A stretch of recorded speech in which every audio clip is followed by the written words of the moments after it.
Over the past year, I've helped thousands of students build AI projects and land their dream offer. But before you can build AI projects, you need to understand the two kinds of AI models, and that's exactly what you're about to learn. First, we'll go over supervised models, and then we'll go over unsupervised models. So make the video full screen, and be sure to watch the full video because your career depends on it. Supervised models learn from a labeled dataset. Imagine a model that predicts how many votes a candidate will receive based on a few input attributes. The dataset might have x1, the age of a candidate, x2, the number of laws the candidate has passed, and x3, the number of years they've been in politics. Each row represents a prior candidate, and for every row we also have a label, which is the recorded number of votes received. The model learns to predict how many votes a future candidate will receive based on this dataset.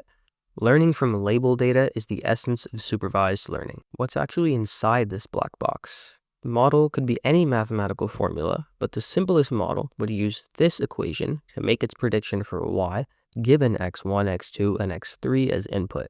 During the learning phase, the values for w1, w2, w3, and b are updated until we're satisfied with the model's accuracy. W1 factors in how important x1 is for calculating y, W2 factors in how important x2 is for calculating y, and so on. The b tells us the value of y if x1, x2, and x3 were all 0. On to unsupervised models. They learn from unlabeled data. GPT and other LLMs are trained through unsupervised learning. We simply pass in giant chunks of text, like all of Wikipedia, during training, and there's no need for each sentence or paragraph to be labeled with any additional information. In our voting example, each row was a training data point, but when feeding text into an LLM, there are actually tons of training data points inside a single text snippet. Consider a phrase like, "Who are you? I am a helpful AI." LLM creators add phrases like these into the training dataset, which is just a giant body of text. There are actually 9 different training data points in this phrase. Let's see why.